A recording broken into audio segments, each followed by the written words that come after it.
Name is Payal and I am your physics educator. हम लेके आए हैं T20 लर्निंग सीरीज का सबसे इंपॉर्टेंट एपिसोड, क्योंकि इसमें हम करेंगे आज केस स्टडी डिस्कस। जैसे कि सबको पता है कि टर्म 1 में क्या आने वाले हैं, टर्म 1 में आने वाले हैं एमसीक्यू क्वेश्चंस।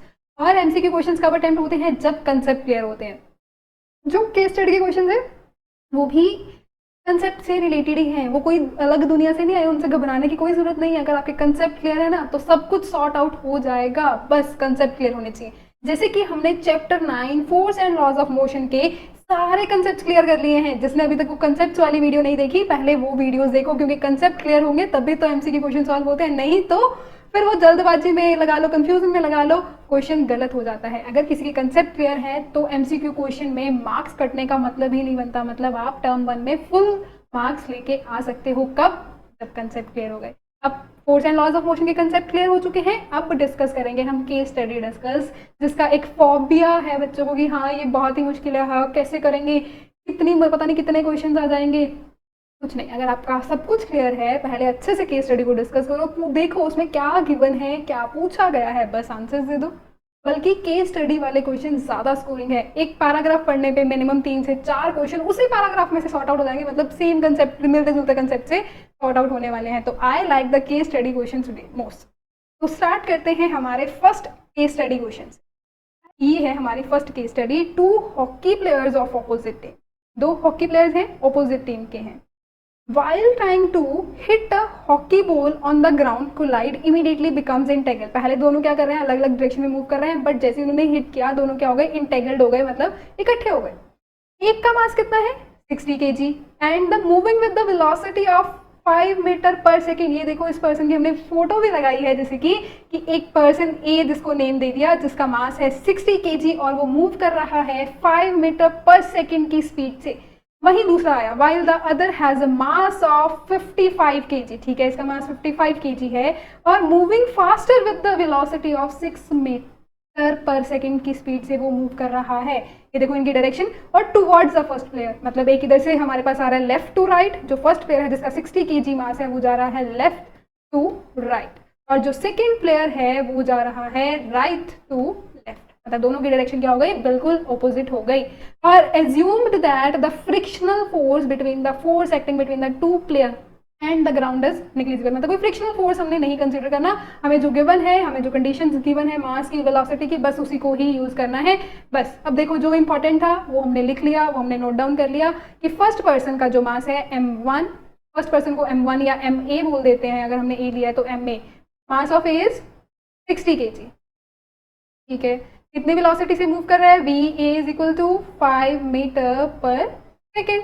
सिमिलरली सेकेंड के लिए भी नोट कर लेते हैं, mass of second person that is 55 kg और कितनी स्पीड से मूव कर रहा है, vb हो गया 6 मीटर पर सेकेंड। बट देखो दोनों ऑपोजिट डायरेक्शन में मूव कर रहे हैं। अगर दोनों की डायरेक्शन ऑपोजिट है तो हमें एक को तो नेगेटिव लेना पड़ेगा, क्योंकि दोनों तो पॉजिटिव नहीं हो सकते। तो हमने यहाँ पे सेकंड पर्सन की जो डायरेक्शन है वो मान ली क्या हो गई, नेगेटिव हो गई, क्योंकि एक साइड पे तो हम एक ही डायरेक्शन को पॉजिटिव लेते हैं ना, ये थोड़े कि दोनों ही पॉजिटिव हो जाएंगे, इसलिए हमने एक डायरेक्शन को नेगेटिव लेना था। हमने यहाँ पे सेकेंड पर्सन की, मतलब जब पर्सन जाएगा हमारे पास राइट टू लेफ्ट, सॉरी यहाँ पे आएगा राइट टू लेफ्ट, अगर पर्सन जा रहा है तो हमने उस टाइम पे ले लिया नेगेटिव, राइट टू लेफ्ट, ये जा रहा है तो डायरेक्शन हो गई नेगेटिव। अब देखते हैं, जो गिवन था वो हमने नोट डाउन कर लिया फटाफट। अब पूछा क्या गया है, first question is which law is applicable here. तो यहाँ पे क्या हो रहा है, पहले दोनों अलग डायरेक्शन में मूव कर रहे थे, फिर दोनों क्या हो गए, इंटेगल्ड हो गए, इकट्ठे मूव करने लग गए, मतलब दोनों के बीच में हो रही है कोलिजन। बट जब भी कोलिजन होती है तब हमें पता है कि कौन सा लॉ फॉलो करता है, वो लॉ फॉलो करता है law of conservation of momentum. तो यहाँ पे आंसर आएगा law of conservation of momentum. अब आप कहोगे कि इसमें तो ऑप्शन गिवन ही नहीं है, तो ठीक है ना, हमें तो सही ऑप्शन से मतलब है, हमें थोड़ी जरूरी थोड़ी कि यहाँ पे लिखा होता फर्स्ट सेकंड थर्ड फिर आप उसमें से चूज करते। हमने तो आंसर्स लिखने कि हाँ आंसर ये आ रहा है, दैट इज, बस बात खत्म। कि अगर यहाँ पे लॉ पूछा गया है तो आप जहाँ भी ये option A B C D होगा आप ढूंढ के टिक लगा देना कि law of conservation of momentum लग रहा है। अब देखो इसी तरह से करेंगे हम सेकंड क्वेश्चन। सेकंड क्वेश्चन में क्या पूछा गया, with what velocity will they move after they become integral. जब अलग अलग वेलोसिटी, तो हमें इनिशियल वेलोसिटी पता है कि हाँ वो एक कर रहा था मूव। फटाफट क्वेश्चन देखो, क्वेश्चन में क्या है कि VA की वेलोसिटी थी 5 मीटर पर सेकेंड और सेकेंड वाले की थी -6 मीटर पर सेकेंड। उन्होंने क्या पूछा कि जब दोनों इंटेग्रल्ड कर गए तब किस वेलोसिटी से मूव करेगा। तो यहाँ पे क्या लगेगा, law of conservation of momentum लग रहा है, क्योंकि हमने अभी लिखा law of conservation of momentum is applicable. Law of conservation of momentum का मतलब क्या होता है, momentum before collision is equal to the momentum after collision. अब मोमेंटम क्या होता है, मास इनटू वेलोसिटी। तो सबसे पहले हम क्या कैलकुलेट करेंगे, हम कैलकुलेट करेंगे मोमेंटम बिफोर कोलिजन। अगर बिफोर कोलिजन कैलकुलेट करते हैं तो कैसे करेंगे, मास इनटू वेलोसिटी, और दोनों का मास इनटू वेलोसिटी क्या हो जाएगा, ऐड हो जाएगा। करो add, mass of A into velocity of A plus mass of B into velocity of B. Just add this. Mass of A कितना है, mass of A is 60 kg और velocity कितनी है 5 kg, वेलोसिटी है 5 metre पर second. Just use this values, 60 into 5 plus mass second body का कितना था 55 kg, just use this value. और वेलोसिटी कितनी थी सेकेंड वाले की -6। अब माइनस क्यों लगाया, क्योंकि उसकी डायरेक्शन अपोजिट थी। जस्ट मल्टीप्लाई दिस, 6 को अगर फिर 60 को 5 से करेंगे तो आएगा 300 और 55 को 6 से करेंगे तो वी विल गेट -330। मतलब इसको सॉल्व करने पे हमारे पास आ जाएगा -30। और यूनिट्स क्या होते हैं मोमेंटम के, मोमेंटम के यूनिट्स कैसे निकालेंगे, किलोग्राम मीटर पर सेकेंड। ये हो गया बिफोर कोलिजन। अब अगर कंजर्वेशन ऑफ मोमेंटम लग रहा है तो बिफोर कोलिजन और आफ्टर कोलिजन क्या होना चाहिए, इक्वल होना चाहिए। बिफोर कोलिजन हमने कैलकुलेट कर लिया है, आफ्टर कोलिजन भी कैलकुलेट कर लेते हैं। आफ्टर कोलिजन क्या होगा, mass into velocity. After collision हो क्या रहा है, दोनों मासेस इकट्ठे हो गए, मतलब जो 60 kg का अलग था 55 का अलग था, वो दोनों क्या हो गए, कंबाइन हो गए, तो टोटल मास ऐड हो जाएगा। अब अगर दोनों मास ऐड हो गए तो एक ही वेलोसिटी से मूव करेंगे, ma plus mb into moving with the same velocity. इस वेलोसिटी को हमें फाइंड करना है, तो क्या हो जाएगा 60 प्लस 55 दैट इज 115। अब दोनों क्या होंगे, इक्वल होंगे, क्योंकि कंजर्वेशन ऑफ मोमेंटम लग रहा है। तो just use this 115 v is equal to -30। v की वैल्यू आ गई -30 divided by 115। Just divide this, तो क्या आ जाएगा -0.26 मीटर पर second. This is the value of the velocity. अब जहां भी आपको ये ऑप्शन दिखेगा 0.26, वहाँ टिक लगा देना और आपका ऑप्शन हो जाएगा, क्वेश्चन हो जाएगा बिल्कुल सही, क्योंकि हमने लॉजिक लगा लिया। वहाँ अगर आप इतनी थ्योरी नहीं भी लिखोगे तो चलेगा, क्योंकि थ्योरी लिखने के मार्क्स नहीं मिलने वाले हैं। ये तो समझाने के लिए था कि हाँ हम ये वाला रूल लगा रहे हैं तो इतनी थ्योरी लिखी, नहीं तो सीधा फॉर्मूला लगाओ और सॉल्व करो और आपका टाइम भी बचेगा। अगर किसी को फिर भी कंफ्यूजन है तो वो थ्योरी लिख भी सकता है, क्योंकि मार्क्स तो ना मिलने वाले हैं ना कटने वाले हैं। अब देखो सेकेंड क्वेश्चन हो गया है सॉल्व। अब करते हैं थर्ड क्वेश्चन। थर्ड क्वेश्चन में क्या है, in which direction will they move after they become integrated. जब वो दोनों इंटेग्रल्ड हो गए, एक साथ मूव करने लग गए, तो उसकी डायरेक्शन क्या होगी। अरे अभी तो निकाली, वेलोसिटी के साथ क्या आ रहा है, नेगेटिव का साइन आ रहा है। ये नेगेटिव का साइन क्या इंडिकेट कर रहा है, हमने नेगेटिव किसके लिए लिया था कि जब person right to left move करेगा तब हमने कहा था कि वो नेगेटिव साइड है। मतलब जब दोनों हॉकी प्लेयर्स इंटेग्रल्ड कर गए तो वो किस साइड पे मूव कर रहे हैं, वो मूव कर रहे हैं राइट टू लेफ्ट। और राइट टू लेफ्ट कौन मूव कर रहा था, सेकेंड वाला प्लेयर। मतलब कि जब इंटेग्रल्ड कर गए तब वो क्या करेंगे, दोनों सेम वेलोसिटी से मूव करेंगे और उसकी डायरेक्शन क्या होगी, जिस डायरेक्शन में सेकंड वाला हॉकी प्लेयर मूव कर रहा था उसी डायरेक्शन में वो इंटेग्रल करने के बाद मूव करना लग जाएंगे। देखो हो गई केस स्टडी सॉल्व। कौन सा मुश्किल काम था, कौन से मंत्र पढ़ने थे हमने, हो गया। जस्ट कंसेप्ट भी देखो बहुत सिंपल लगते हैं। यूनिट्स का आपको ध्यान रखना है, यूनिट्स में बिल्कुल कंफ्यूज नहीं होना है, क्योंकि अगर यूनिट्स में गड़बड़ हुई ना तो दिक्कत हो सकती है। तो यूनिट्स पे स्पेशली फोकस करना है कि एक ही, सबसे पहली बात तो यूनिट्स पे क्यों फोकस करना है, ये ना हो कि आपके पास एक मात्र केजी में है, एक ग्राम में और आप उसको सॉल्व करते जा रहे हो। इस तरह की गलती बिल्कुल भी नहीं करनी। सबसे पहले जब भी क्वेश्चन रीड करना है, देखो यूनिट सेम है, यूनिट्स में कुछ चेंज तो नहीं करना, सब कुछ एक ही सिस्टम में गिवन है, देन अपना क्वेश्चन सॉल्व करना है। अगर आपने यूनिट्स में गड़बड़ की ना तो क्वेश्चन फिर आंसर गलत आता ही आता है, फिर कुछ नहीं कर सकते हम। अब इसी तरह से है हमारे पास एक और क्वेश्चन, ये बहुत ही इंटरेस्टिंग है। वैसे तो ये एनसीईआरटी क्वेश्चन ही है, बट फिर भी ये क्वेश्चन बहुत ही इंटरेस्टिंग है क्योंकि इसमें से भी बड़े सारे कंक्लूजन्स निकलते हैं। कि ये भी केस स्टडी की फॉर्म में आपको आ सकता है। देखो क्वेश्चन पढ़ना है ध्यान से, पहले तो क्या है, अख्तर, किरण एंड राहुल, मतलब 3 पर्सन यहाँ पे बात कर रहे हैं, were riding in a motor car that was moving with the high velocity on an expressway. मतलब एक कार में जा रहे हैं 3 person, अख्तार, Kiran and Rahul. When an insect hit the windshield, जब एक इंसेक्ट आई और उनके विंडशील्ड से टकरा गई, got struck on the windscreen, और वो टकराई और मर गई, got struck on the windscreen। अब वो जब मर गई तब जो उसमें 3 पर्सन बैठे थे, अख्तार, किरण और राहुल, उन्होंने कुछ कंक्लूजन्स निकाले। उन कंक्लूजन्स को स्टडी करना और बताना है कि किसने सही कहा, किसने गलत कहा।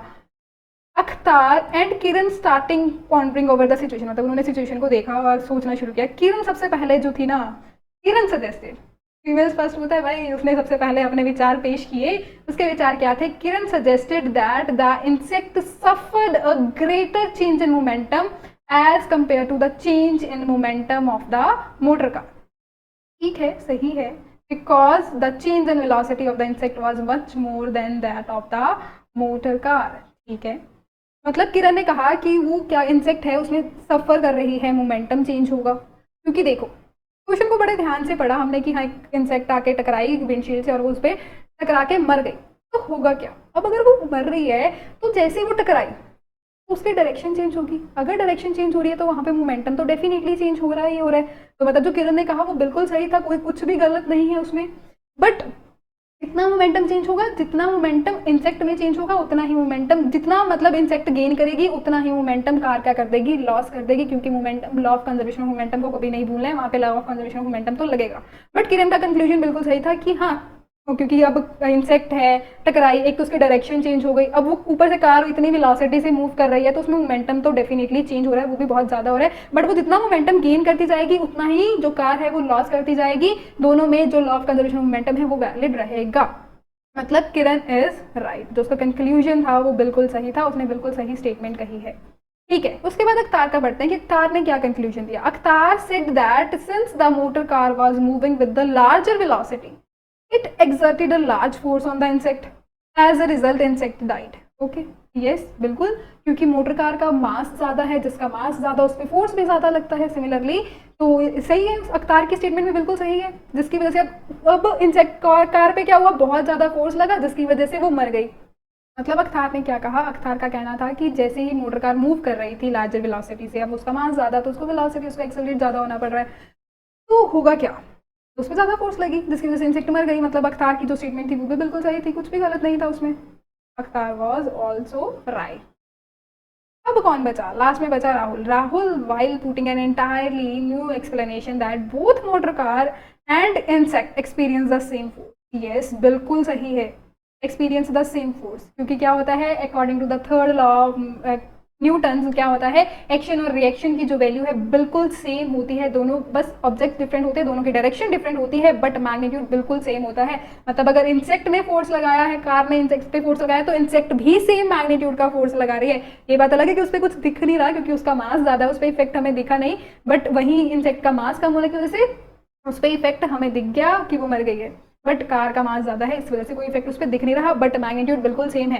The experience the same force, बिल्कुल सही है। And change in their momentum, ये थोड़ी गड़बड़ है, क्योंकि हम क्या कहते हैं मोमेंटम चेंज नहीं होता, वहाँ पे क्या लगता है law of conservation of momentum लगता है। मतलब this is not right, but यहाँ तक बात करें तो बिल्कुल सही है, कोई प्रॉब्लम नहीं है। मतलब उसकी आधी स्टेटमेंट सही है, आधी स्टेटमेंट गलत है। जो उसने चेंज इन मोमेंटम वाली बात कर दी ना, वहाँ गड़बड़ कर दी। अगर वो कह देता ना कि मोमेंटम भी कंजर्व रह रहा है फिर तो कोई दिक्कत ही नहीं थी, क्योंकि फिर तो बिल्कुल सही था, और सेम एक्सपीरियंस कर ही रहा है क्योंकि न्यूटन थर्ड लॉ लगता है। But momentum, law of conservation of momentum के अकॉर्डिंग मोमेंटम भी कंजर्व रहता है अनलेस और अंटिल एक्सटर्नल फोर्स, हम अनबैलेंस फोर्स बाहर से अप्लाई नहीं कर रहे। बस ये तीनों की स्टेटमेंट्स थी। मतलब इसको हम लिख सकते हैं राहुल इज पार्शली करेक्ट, 50% वो क्या है, सही है, 50% उसका कंक्लूजन गलत है। तो इस तरह से आपको, अब आप कहोगे कि इसके केस स्टडी क्वेश्चन आपको पूछ लेते कि राहुल का कंक्लूजन सही है कि नहीं है, अख्तार का कंक्लूजन सही है कि नहीं है, तो इस तरह से आपको 4 ऑप्शन दे दिए जाएंगे जिसमें आप कंफ्यूज हो जाओगे। बट कंफ्यूज कौन होगा? जिसको कंसेप्ट नहीं क्लियर होगा, जिसने स्टेटमेंट को ध्यान से पढ़ा, जिसने क्वेश्चन को ध्यान से पढ़ा, कोई गलत नहीं होगा और उसके क्वेश्चन बिल्कुल फुल मार्क्स लेके आएगा वो। तो इस तरह से हम केस स्टडी को सॉल्व करना है, अच्छे से पढ़ना है, कंसेप्ट को अच्छे से पढ़ो। जिसने अभी तक कंसेप्ट नहीं क्लियर किया एसपीएस यूनिवर्सिटी के चैनल पे जाओ, बहुत सारे चैप्टर, सिर्फ साइंस की नहीं, मैथ्स की भी, साइंस में भी, फिजिक्स, केमिस्ट्री, बायो, हर सब्जेक्ट की बहुत सारी वीडियोस आ रही हैं, ऑलरेडी आ चुकी हैं और आने वाले दिनों में बहुत सारी आती रहेंगी। तो बेल आइकन को प्रेस कर लो कि जो भी नई वीडियो आए हर सब्जेक्ट की हम देख लें, और हमारे जो पूरे मार्क्स हैं ना वो इस बार स्कोर करने हैं, वो टारगेट नहीं भूलना है। तो अगर अच्छा लग रहा है तो अपने फ्रेंड्स के साथ भी शेयर करें, क्योंकि सबको बेनिफिट मिलना चाहिए। यूट्यूब पे फ्री सीरीज चल रही है तो सबके साथ शेयर करो, फ्रेंड्स के साथ शेयर करना मत भूलिए, और एसपीएस यूनिवर्सिटी के चैनल को सब्सक्राइब करना मत भूलिए, क्योंकि डेली वीडियोस आ रही हैं जिसमें बहुत सारे इंटरेस्टिंग क्वेश्चंस, और आने वाले टाइम में बहुत सारे क्वेश्चंस आते रहेंगे।